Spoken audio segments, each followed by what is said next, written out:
Baik,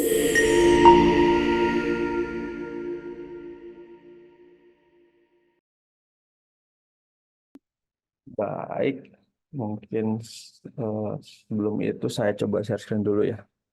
Baik, terima kasih. Selamat pagi. Assalamualaikum warahmatullahi wabarakatuh. Eh, eh, Pertama-tama saya ucapkan terima kasih banyak kepada Hyatt Consulting, khususnya Bu Arina dan tim yang sudah mengundang saya untuk eh, ber hadir hadir dan sharing-sharing di pagi hari ini. Mudah-mudahan ada sedikit kebermanfaatan buat kita semua, khususnya bagi saya, karena ini juga sekaligus share beberapa pengalaman juga ya dari apa yang sudah saya jalankan selama ini. Eh, Terkait dengan apa yang disampaikan oleh tim Hyatt Consulting dengan tema strategic business yang efektif dengan analisis SWOT, saya akan coba sampaikan beberapa hal yang eh, menurut saya ini cukup penting, menurutku cukup penting untuk kita yang saat ini mungkin Bapak Ibu teman-teman semua di sini sebagai pebisnis atau baru memulai bisnis atau bahkan sedang merencanakan bisnis. Ini salah satu hal yang sangat penting dan krusial gitu ya, bahwa bagaimana analisis SWOT ini bisa digunakan dengan dan dari berbagai aspek yang nantinya kita akan bisa lihat dari bisnis proses yang kita lakukan. Eh, Sedikit cerita terkait dengan kenapa sih harus dengan analisis SWOT gitu ya. Karena kita tahu bahwa analisis SWOT ini bukan sekedar alat, bukan sekedar cara, bukan sekedar eh, sebuah fungsi gitu ya. Tapi analisis SWOT ini adalah sesuatu yang bisa membuat sebuah kebermanfaatan dan punya impact terhadap strategik yang akan kita lakukan untuk menjalankan sebuah bisnis yang nantinya kita ingin cari. Nah, saya awali dulu terkait dengan kenapa dan apa dan kenapa dengan SWOT gitu ya, what and why dari SWOT itu sendiri. Pertama, apa itu SWOT sendiri? Jadi, SWOT adalah sebuah panduan ya, teman-teman, Bapak Ibu semua. SWOT adalah sebuah panduan yang mampu menemukan sebuah jalan bagi kita untuk melihat dari dua sisi yang berbeda. Ini kita bisa lihat bahwa SWOT analysis ini adalah bagian dari eh, self assessment yang kita lakukan di dalam tubuh perusahaan atau dari sisi kita sebagai UMKM atau perusahaan perseorangan yang mampu memandu bagaimana kita bisa melihat dua sisi yang berbeda dari bagaimana analisis SWOT ini berlangsung. Nanti kita lihat eh, bagaimana cara menentukan analisis SWOT itu bisa bisa kita lakukan ya dalam dalam sebuah proses analisis SWOT itu sebagai tools, sebagai sebuah alat. Tapi yang mau aku sampaikan di sini adalah SWOT analysis atau analisis SWOT ini adalah bagian dari kita bisa mengidentifikasi dua faktor penting, Bapak Ibu dan teman-teman semua. Yang pertama adalah bagaimana kita bisa mengidentifikasi dari inside organizations atau bagian dari internal organisasi, atau bagaimana kita bisa melihat dari bagaimana analisis yang kita lakukan di tubuh organisasi, di tubuh perusahaan, atau di tubuh kita sebagai orang perseorangan dalam menjalankan usaha. Dengan dua hal, tadi kata-kata SWOT tadi adalah strength dan weakness, itu adalah bagaimana kita mampu menganalisis internal faktor. Jadi apa yang kita bisa lihat dari bagaimana proses bisnis yang atau perencanaan yang akan terjadi dari internal kita atau internal organisasi kita dengan strength dan weakness, dengan kekuatan dan kelemahan kita. Kita harus bisa identifikasi dari dua hal itu, karena kekuatan dan kelemahan itu bagian dari bagaimana cara kita bisa tahu dan bisa menentukan strategi apa yang akan kita lakukan ke depan. Karena tanpa tahu kekuatan, tanpa kita tahu kelemahan kita, perencanaan strategis kita mungkin tidak akan cukup matang.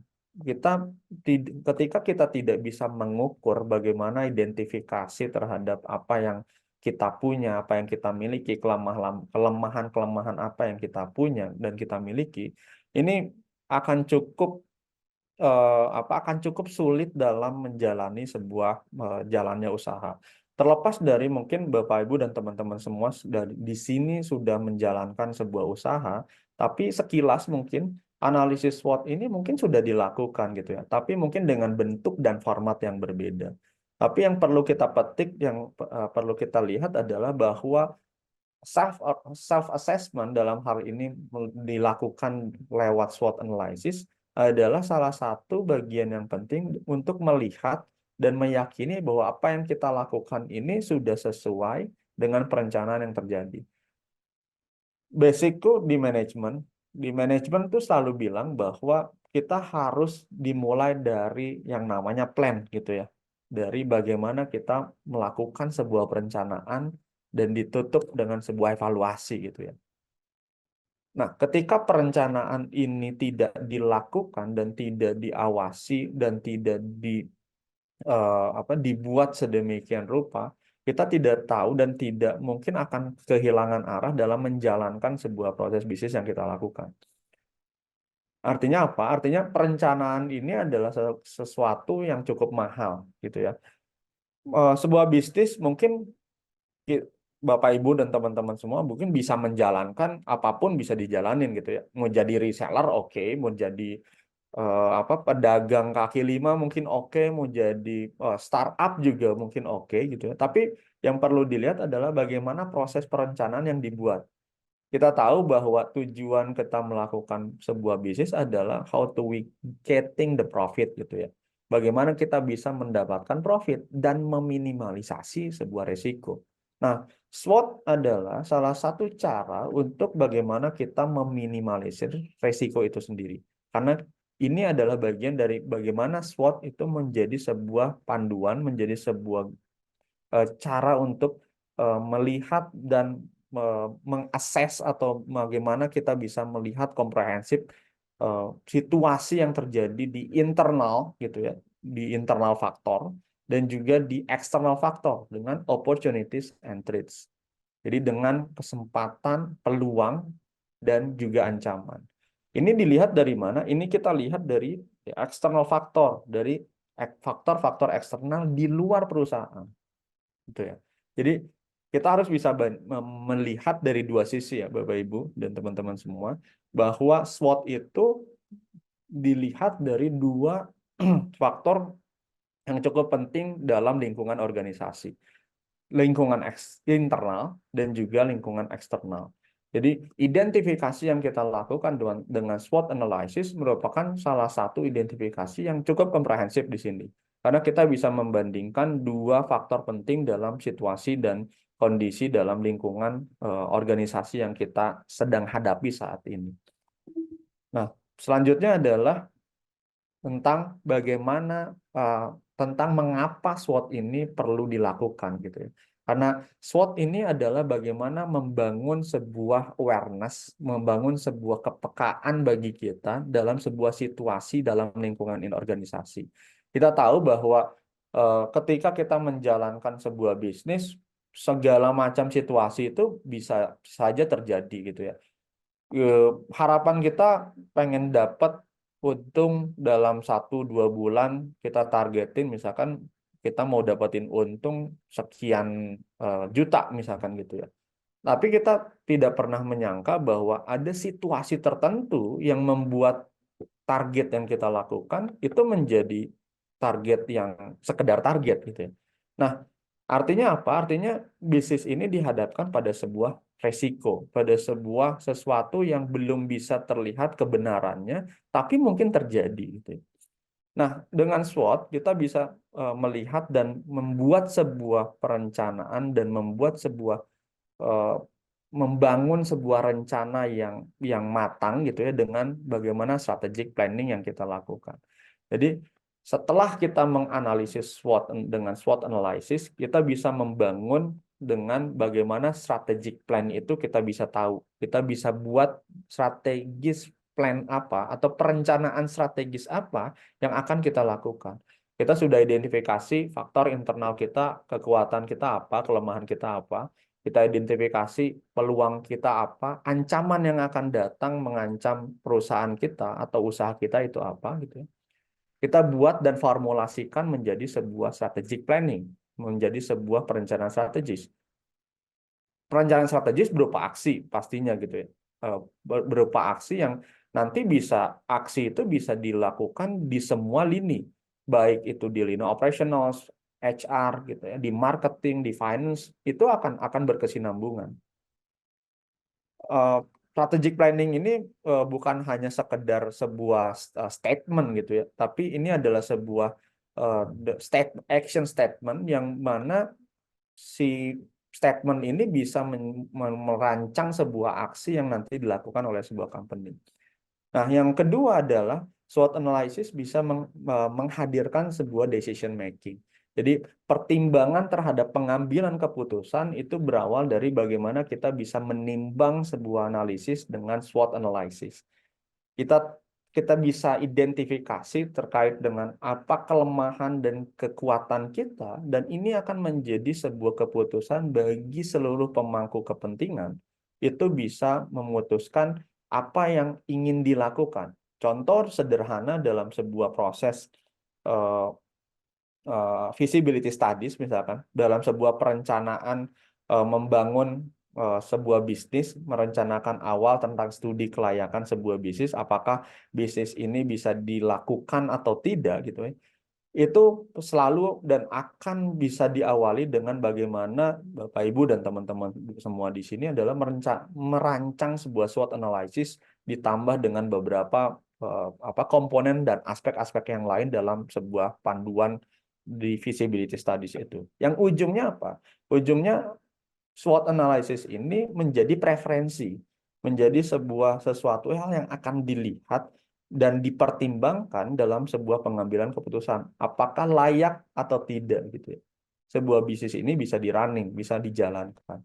Atau misalkan dalam sebuah evaluasi bisnis gitu ya. Ketika eh, bisnis sudah running, sudah dijalankan, kita mau mengevaluasi apa yang terjadi dengan activity of promotion kita, ternyata ada yang nggak works dan segala macamnya, ya kita perlu analisis gitu ya. Terlepas dari nanti kita riset market dan lain-lainnya, tapi dengan SWOT analysis adalah ini akan bisa membantu dengan rancangan yang sederhana tentang bagaimana si strategik yang kita lakukan ini bisa membuat sebuah satu panduan bagi seluruh pemangku keputusan untuk memutuskan apa yang ingin dilakukan dalam sebuah proses bisnis yang nantinya akan terjadi. Jadi betapa pentingnya kita tahu bahwa SWOT analysis ini bukan sekedar tools, bukan sekedar eh, apa sebuah rancangan gitu ya dan lain-lain, tapi ada berbagai aspek yang bisa memunculkan sesuatu yang relevan bagi sebuah bisnis proses. Jadi dua hal yang penting di sini yang mau aku sampaikan adalah dengan adanya SWOT itu akan terbangun strategic planning. Dengan adanya SWOT itu akan membantu seluruh pemangku keputusan untuk memutuskan apa yang menjadi keputusan sebuah perusahaan dengan decision making-nya gitu. Nah, selanjutnya kapan kita harus memulai SWOT analysis ini gitu ya. Yang bisa kita lihat adalah bagaimana kita memulai dan kapan kita memulai. Kita bisa memulai di semua aktivitas bisnis yang kita lakukan. Apakah itu dalam evaluasi sebuah bisnis, apakah dalam perencanaan dan pengembangan produk, apakah tadi aku bilang bahwa dalam feasibility studies atau dalam business plan. Teman-teman mungkin yang di sini mahasiswa atau bahkan Bapak Ibu semua yang sudah menjalankan bisnisnya pasti mengenal tentang bisnis plan gitu ya. Dalam dokumen bisnis plan itu akan tercantum bagaimana Bapak Ibu dan teman-teman semua di sini itu membangun yang namanya atau merancang yang namanya SWOT analysis. Karena itu adalah sebuah dasar sesuatu yang menjadi rujukan bagaimana kita bisa menganalisis faktor-faktor tadi, dua faktor penting tadi dari lingkungan bisnis yang terjadi dan kita hadapi, dari internal faktor dan eksternal faktor. Nah, dari bagaimana marketing strategik atau marketing strategik itu bisa kita lakukan dan kita evaluasi dengan SWOT analysis dalam project management dan lain-lain. Jadi kita bisa memulai di semua aktivitas bisnis yang kita lakukan dengan SWOT analysis, karena SWOT analysis adalah sesuatu yang mendasari sebuah perjalanan analisis yang panjang nantinya dalam dalam sebuah rangkaian proses gitu ya. Jadi contoh misalkan dalam business evaluation, ya dalam business evaluation pasti ada kuantitatif dan kualitatifnya gitu ya. SWOT analysis juga bisa dilakukan dan kuantitatif dan kualitatifnya. Kita bisa bicara panjang tentang pemilihan bagaimana SWOT analysis ini bisa dirancang menjadi sebuah pilihan strategis gitu ya. Tapi mungkin waktunya nggak cukup dengan 30 menit ya Bapak Ibu teman-teman semua. Jadi aku hanya bisa menyampaikan di sini adalah betapa pentingnya SWOT analysis itu kita lihat dari perspektif terkait dengan environment-nya atau terkait dengan lingkungannya. Yang penting di sini adalah kita bisa membandingkan dan melihat betapa pentingnya lingkungan organisasi di internal dan di eksternal. Karena internal dan eksternal ini akan memuat peranan yang cukup penting itu ya dalam membantu SWOT analysis itu terjadi. Nah, SWOT analysis framework. Jadi bagaimana kita bisa melihat sebuah rancangan SWOT analysis ini dari sebuah kerangka yang kita lihat. Jadi pada dasarnya SWOT analysis itu adalah bagaimana kita bisa melakukan perancangan atau melakukan melihat dan memindai semua lingkungan yang ada di lingkungan organisasi tersebut. Jadi kita tahu bahwa sebuah perusahaan pasti harus adaptif dengan environment gitu ya, baik itu di internalnya sendiri maupun dengan faktor-faktor eksternal. Ketika mendirikan sebuah perusahaan, kita pasti berhadapan dengan government gitu ya. Kita pasti berhadapan dengan berbagai macam faktor-faktor eksternal lainnya. Itu adalah sesuatu yang menjadi sebuah dasar keputusan tentang bagaimana sebuah lingkungan itu tidak akan lepas dari sebuah proses bisnis yang kita lakukan. Jadi pada dasarnya adalah SWOT analysis itu bagaimana kita bisa menganalisis lingkungan-lingkungan. Lingkungan apa? Ya lingkungan tadi, dua hal dari lingkungan yang penting dalam SWOT analysis ada lingkungan internal dan lingkungan eksternal gitu ya.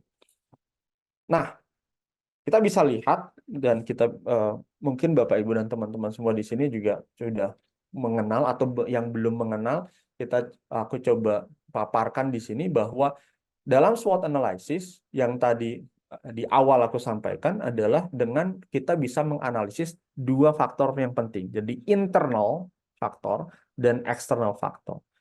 Internal faktor itu kita bisa bagi kuadrannya adalah dengan strength dan opportunities adalah bagian dari bagaimana sebuah faktor yang bisa mendukung perusahaan itu bisa achieve to target gitu ya. Itu bisa bisa memberikan stimulus yang baik bagi sebuah target perusahaan. Jadi ini bisa identifikasi terkait dengan bagaimana kekuatan dan peluang ini bisa diformulasikan menjadi sebuah strategik yang cukup baik nantinya untuk memerankan peranan yang cukup penting dalam sebuah bisnis proses. Nah, lingkungan yang kedua adalah dari eksternal faktor yang kita lihat dari bagaimana sebuah faktor di internal dan eksternal ini adalah bagian dari sebuah mitigasi yang harus kita bisa lakukan. Jadi weakness, kelemahan, dan traits ini adalah sesuatu hal yang kita harus bisa mitigasi. Karena kelemahan dan ancaman itu akan menjadi sebuah faktor negatif bagi proses bisnis yang kita lakukan. Pada dasarnya, SWOT analysis ini dilakukan untuk mengidentifikasi bagaimana kita bisa mengetahui faktor-faktor penting dalam sebuah proses bisnis. Kita tahu dan kita bisa menganalisis environment kita, lingkungan-lingkungan kita yang mendukung bagaimana proses bisnis kita itu bisa berjalan sebagaimana mestinya. Dalam strength, dalam kekuatan, kita bisa melihat bagaimana sebuah perusahaan itu bisa mengidentifikasi sumber daya dan kapabilitas yang bisa dia pakai. Untuk apa? Untuk dia bisa mendukung, dia bisa bersaing secara berkesinambungan, atau dia bisa melakukan sebuah keunggulan bersaing atau competitive advantage yang dia bisa lakukan di market nantinya. Dia harus bisa identifikasi internal faktor dia, mulai dari bagaimana eh,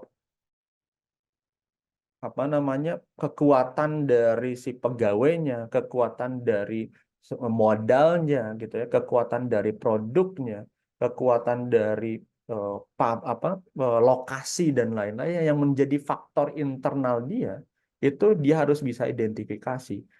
Supaya apa? Supaya dia bisa bersaing dan bisa melakukan competitive advantage gitu ya, bisa bersaing ya, dan dalam keunggulan bersaing itu. Jadi resources and capabilities ini sesuatu yang harus bisa diidentifikasi oleh perusahaan atau oleh kita seorang wisatawan.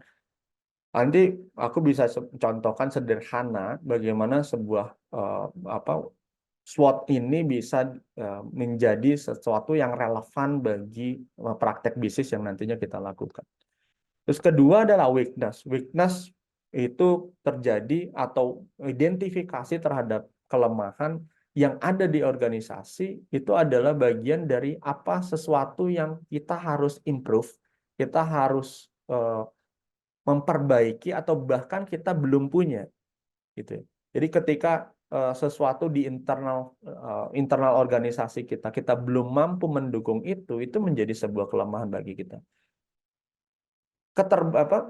Bagaimana identifikasi ini dalam SWOT analisis ini tidak ada batasannya ya, Bapak Ibu dan teman-teman. Jadi identifikasi yang dilakukan dalam SWOT analisis ini bisa dilakukan di semua lini. Artinya apakah itu bisa only di departemen atau dalam keseluruhan whole di head office gitu ya, itu bisa dilakukan dalam sebuah lingkup operational bisnis yang terjadi. Nah, weakness ini kita harus bisa identify terkait dengan bagaimana kelemahan-kelemahan yang terjadi di organisasi kita dari internal kita, gitu ya, dari internal faktor yang kita bisa lihat sebagai sebuah kelemahan ketika kita mau kompetisi, ketika kita mau melakukan kompetisi di pasar yang sesungguhnya atau di market yang sesungguhnya. Ketiga adalah opportunities. Jadi opportunities ini adalah bagian dari hal yang membantu company dan menjadi sebuah peluang. Jadi kita harus bisa melihat sebuah peluang, sebuah kesempatan di depan mata kita untuk bisa ambil dan kita bisa generate menjadi sebuah strategik yang nantinya bisa menjadi sebuah aksi gitu ya. Jadi action strategiknya ada nih. Jadi ketika kita bisa melihat peluang, contoh sederhana adalah ketika kita melihat sebuah peluang bisnis dari bagaimana customers yang existing customers kita itu udah loyal dan lain-lainnya gitu ya. Dan kita melihat peluang dari si customers kita untuk kita bisa masuk dengan produk yang lainnya. Kita bisa memberikan benefit kepada si customers kita dengan peluang-peluang yang lain. Jadi kita bisa melihat berbagai peluang yang nantinya bisa menjadi keuntungan bagi company kita. Keempat adalah ancaman. Jadi ancaman ini yang terjadi dari eksternal faktor. Ancaman bisa dari berbagai macam eksternal faktor gitu ya. Bisa dari government, bisa dari political issue, bisa dari hukum dan lain-lain gitu ya. Contoh sekarang yang lagi ramai adalah bagaimana Menko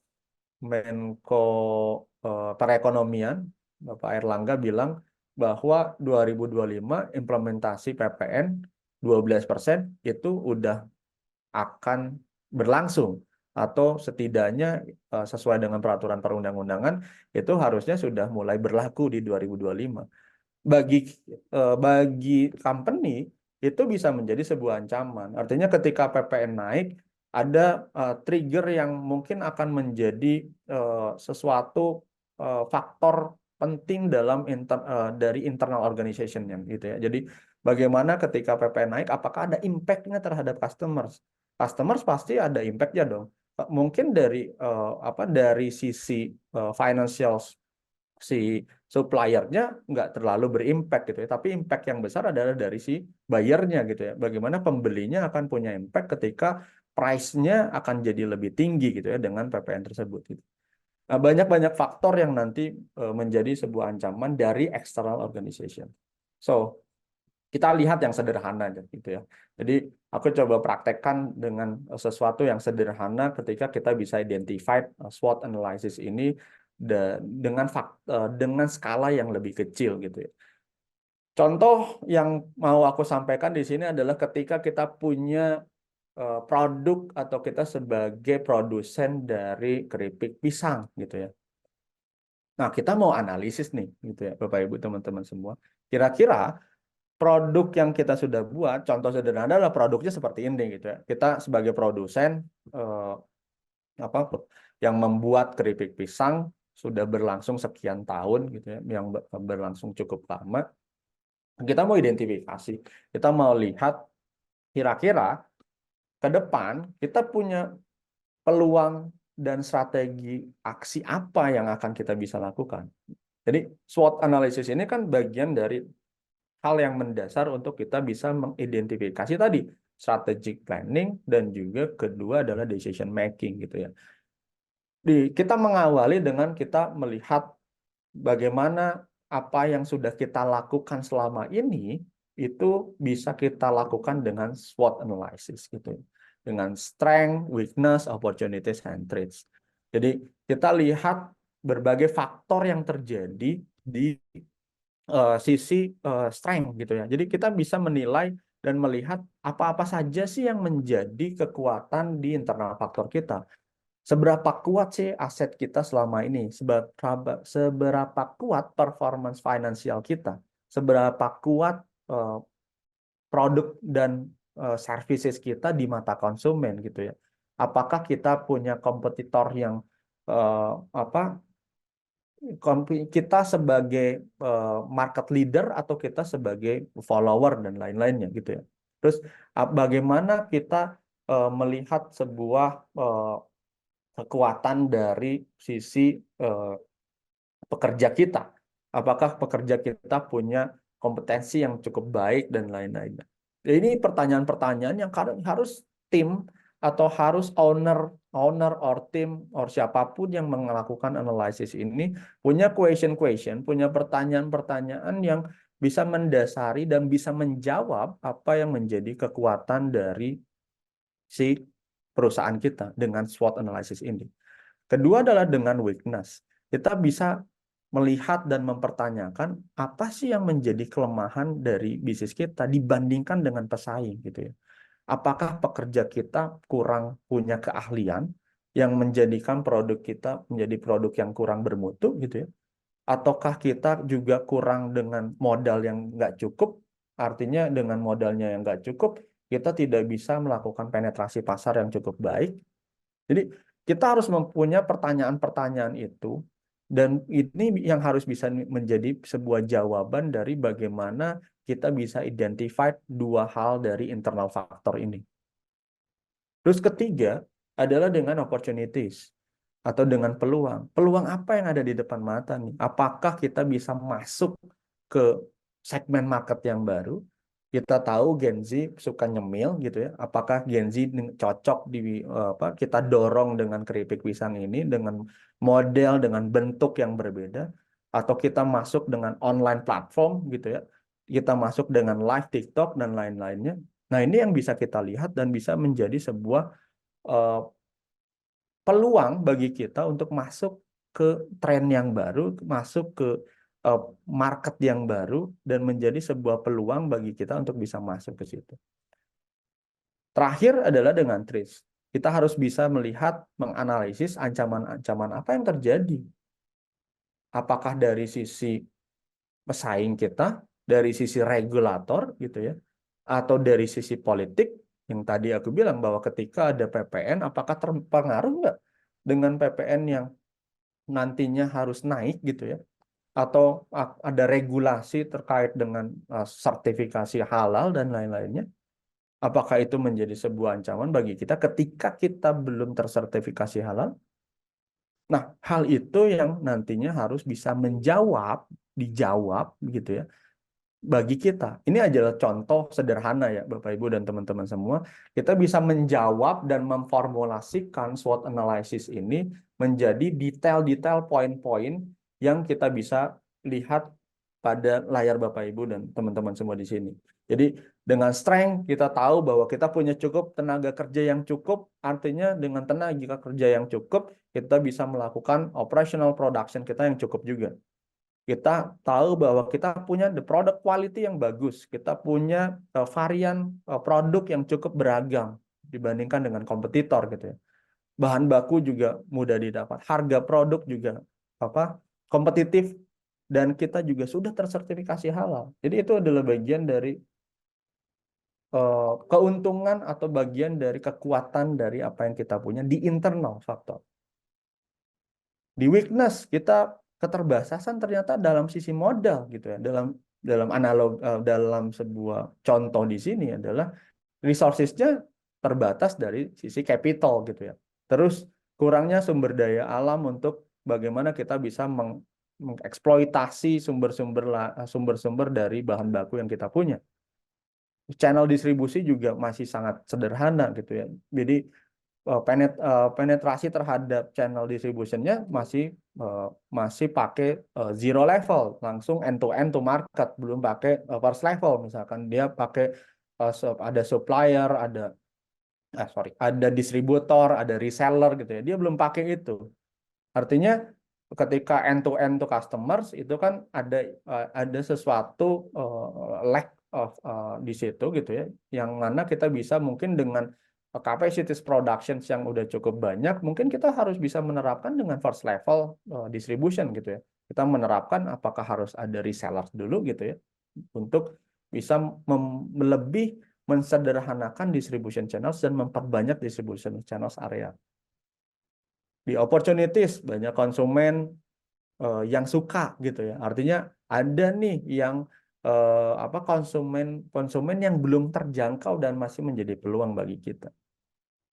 Terus dalam trades juga ada fluktuasi harga bahan baku, kenaikan barang dan harga produksi. Nah, artinya semua ini adalah sesuatu hal yang bisa relevan untuk kita bisa jadikan dan kita formulasikan menjadi sebuah action strategy, Bapak Ibu semua. Jadi SWOT ini hanya sebuah langkah awal bagi kita untuk kita bisa melakukan action strategik apa yang bisa kita lakukan. Ini contoh aja ya Bapak Ibu. Ini situasi dan kondisi mungkin akan berbeda dengan apa yang nanti Bapak Ibu alami, tergantung dengan analisis awal. Jadi artinya SWOT analysis ini adalah proses analisa yang nantinya harus dikembangkan untuk menjadi sebuah action strategy. Sebuah strategi yang bisa menjadi aksi dari apa yang menjadi faktor-faktor tadi, kelemahan, peluang, ancaman, kelemahan, dan keunggulan gitu ya. Dalam hal ini, action strategiknya adalah bagaimana mengembangkan proses produksi yang berbasis teknologi. Karena masih sederhana dan lain-lainnya. Jadi adaptif terhadap teknologi itu juga jadi penting. Research market dalam menggali preferensi konsumen. Jadi research market itu harus terus-menerus. Karena kita tahu bahwa di food and beverage industry itu harus ada inovasi, harus ada sesuatu keterbaruan, baik itu di varian dan lain-lainnya yang terbaru gitu ya, yang diperbaharui secara terus-menerus gitu ya. Karena preferensi orang pasti akan berganti dengan varian dan lain-lain yang berbeda. Kita bisa lihatlah di perusahaan-perusahaan yang besar, multinational company melakukan itu. Indomie gitu ya, dengan Indofood-nya, dengan berbagai varian rasa yang berbeda, dengan tematiknya yang berbeda gitu ya. Itu bagian dari bagaimana mereka kuat dalam menggali research market gitu ya. Dia kuat dalam riset pasarnya, mengidentifikasi terkait dengan apa-apa perubahan dari perilaku yang ada di sisi customers. Terus mengembangkan varian produk baru dengan rasa yang unik, mengeksplorasi peluang ekspansi dan optimalisasi proses produksi dan diversifikasi. Jadi maksudnya bahan baku. Jadi artinya SWOT analysis sudah dilakukan, menganalisis, mempertanyakan semua hal yang relevan dari internal dan eksternal organisasi kita, dan kita bisa rancang dengan perencanaan action strategi kita mau kita lakukan apa. Karena SWOT analysis itu harus dan bisa mendasari dua hal tadi dengan strategic planning gitu ya, dan juga yang ujungnya adalah bagaimana para pemangku keputusan bisa melakukan keputusannya, membuat sebuah proses keputusan di organisasi tersebut dengan decision making itu sendiri. Dan terakhir adalah SWOT is only tools gitu ya for analysis services. Nah, kuncinya adalah kita harus mengenal apa yang menjadi core proses bisnis kita. Gitu ya. Dari semua apa yang aku sampaikan di sini adalah SWOT is only tools gitu. SWOT is only the analysis, but analysis itu tidak akan menjadi sesuatu yang menjadi penting bagi kita ketika kita nggak mengenal bisnis kita itu apa. Artinya apa sih mengenal bisnis di sini? Mengenal bisnis di sini adalah kita tahu mulai dari hulu ke hilirnya gitu. Terkadang ada beberapa bisnis yang dilakukan itu kita nggak tahu hulu ke hilirnya. Kita masih susah mencari bagaimana supplier yang harus kita bisa cari. Ketika kita ketergantungan supplier kita, itu akan otomatis mempengaruhi operational process production yang akan sangat terpengaruh dari single supplier itu gitu ya. Jadi ketika single supplier ya kita akan selalu patuh dan manut kepada si supplier itu. Dia harga naik, kita ikut naik dong. Atau kita menombokin. Nah, itu kan resiko-resiko yang nantinya akan terjadi. Artinya hulu ke hilir proses bisnis yang kita lakukan kita harus tahu. Aku suka sampaikan Bapak Ibu teman-teman semua di sini ke mahasiswaku gitu ya bahwa dalam supply chain processes itu dia harus bisa secara komprehensif mengenal baik itu list of competitors, list of suppliers gitu ya, dan list of buyers after dia creating the market gitu ya. Itu menjadi poin-poin penting gitu ya. Kenapa dia harus punya list of suppliers, list of competitor? Karena ini adalah bagian dari bagaimana dia bisa merancang sebuah proses yang tahu untuk bisa menganalisis apa yang dilakukan untuk dia bisa kompetitif di market gitu. Jadi ketika dia nggak tahu list of competitors-nya, ya seolah-olah produk dan barang yang dia punya atau perusahaan dia punya dia paling bagus gitu. Nah, ini kan berbahaya ya. Jadi kita harus tahu, kita harus bisa kompetitif melihat bagaimana kompetitor itu bisa berlangsung. Kita lihat deh persaingan Nike dan Adidas gitu ya. Apakah Nike dan Adidas sekarang nggak melihat New Balance sebagai pesaingnya? Pasti ngelihat dong. Coba lihat dari preferensi sepatu-sepatu yang dia launch sekarang, Nike khususnya. Itu udah mirip-mirip New Balance gitu ya. Nah, ini kan sesuatu yang ternyata market leader itu juga melihat si followersnya juga, market followersnya gitu ya. Nah, ini yang penting kita lihat, artinya adalah we have to know about all the business processes gitu ya. We have to understand about the business processes yang kita lakukan. Terakhir yang bisa saya bilang adalah SWOT analysis jangan tunggu waktunya gitu ya. Jadi jangan tunggu waktu yang tepat kapan kita memulai, tapi mulailah dengan secara tepat. Artinya dengan SWOT analysis, Bapak Ibu, teman-teman semua bisa melakukan anytime, kapanpun, in any processes, di semua proses bisnis yang dilakukan Bapak Ibu dan teman-teman semua, untuk bisa mengidentifikasi lebih awal bagaimana proses bisnis yang seyogyanya harus dilakukan, dirancang, dilaksanakan, dan menggapai target yang sesuai keinginan sebuah perusahaan tersebut. Artinya, mulailah dengan tepat, gitu ya. Mulailah dengan tepat, mulailah dengan sesuatu yang cermat untuk bisa menganalisis. Aku kira itu Bu Arina yang bisa aku sampaikan. Mudah-mudahan ada sedikit yang bisa tersampaikan buat Bapak Ibu dan teman-teman semua di sini. Terima kasih. Saya kembalikan ke Bu Arina. Ya. Baik, terima kasih Pak Rezi untuk materinya hari ini ya Pak ya, sharing-sharingnya ini juga sangat bermanfaat untuk kita semua ya Pak ya. Jadi memang SWOT ini tuh sebagai langkah awal yang akan membantu kita nih untuk nantinya ke arah strategic planning yang harus kita lakukan itu seperti apa dan mengambil keputusan-keputusan penting seperti itu ya Pak ya. Jadi dari kita identifikasi kekuatan dan kelemahan ini juga untuk menentukan juga apa yang perlu kita lakukan. Terima kasih sudah menyaksikan video webinar dari Hyatt Consulting. Jangan lupa untuk like, comment, dan subscribe.